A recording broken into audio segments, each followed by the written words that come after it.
जय श्री राधे।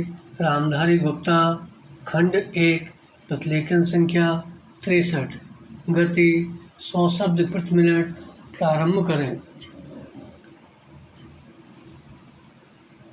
अध्यक्ष महोदय, मैं कल कह रहा था कि वित्त मंत्री जी ने जिस संदर्भ में यह बजट प्रस्तुत किया है और जिन परिस्थितियों की पृष्ठभूमि में वित्त मंत्री का भार संभाला है, उस दृष्टिकोण से यदि इस बजट को देखें तो हम इस परिणाम पर पहुंचेंगे कि वित्त मंत्री जी ने निश्चित तौर पर ऐसा काम किया है जिसके लिए वे धन्यवाद के पात्र हैं।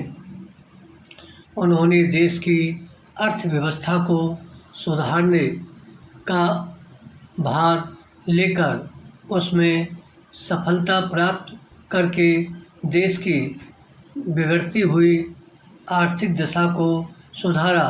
पिछले वर्ष देश का उत्पादन बढ़ा है, उद्योगों में सुधार हुआ है, कीमतों में सुधार आया है, हमारा आयात कम हुआ है और निर्यात बढ़ा है।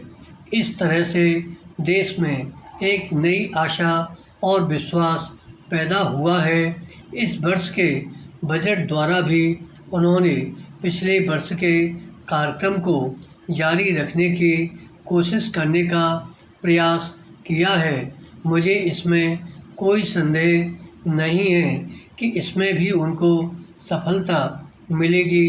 उन्होंने देश के आयात निर्यात के बारे में जो कदम उठाए हैं, उनसे निश्चय ही हमारे विदेशी व्यापार का संतुलन सुधरेगा। यह निश्चय के साथ कहा जा सकता है। विराम। मैं वित्त मंत्री के लक्ष्यों व कर नीति का आमतौर पर स्वागत करता हूं। यद्यपि मैं मानता हूं कि इस कर व्यवस्था के द्वारा मध्य वर्ग पर बोझा पड़ेगा, परंतु इस देश में हमें पंचवर्षीय योजनाओं को जारी रखना है।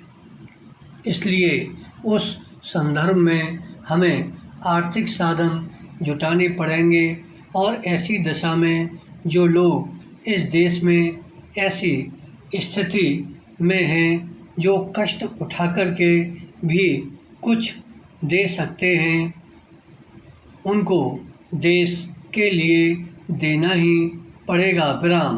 पैरा। इसलिए वित्त मंत्री जी के इन कदमों का भी मैं स्वागत करता हूं, परंतु साथ ही साथ मैं नम्रतापूर्वक यह अवश्य कहना चाहता हूं कि वित्त मंत्री महोदय ने किसानों पर जो भी नए कर लगाए हैं, उनके ऊपर वे फिर सोचें। विराम। मेरी मान्यता के अनुसार वित्त मंत्री द्वारा खाद पर जो कर लगाया गया है, जो शुल्क लगाया गया है, वह एक ऐसा कार्य है जिससे इस देश का विकास रुकने वाला है। विराम। उन्होंने अपने बजट भाषण की भूमिका में कृषि संबंधी कच्चे माल के उत्पादन के लिए पूंजी लगाने की आवश्यकता पर जोर दिया है।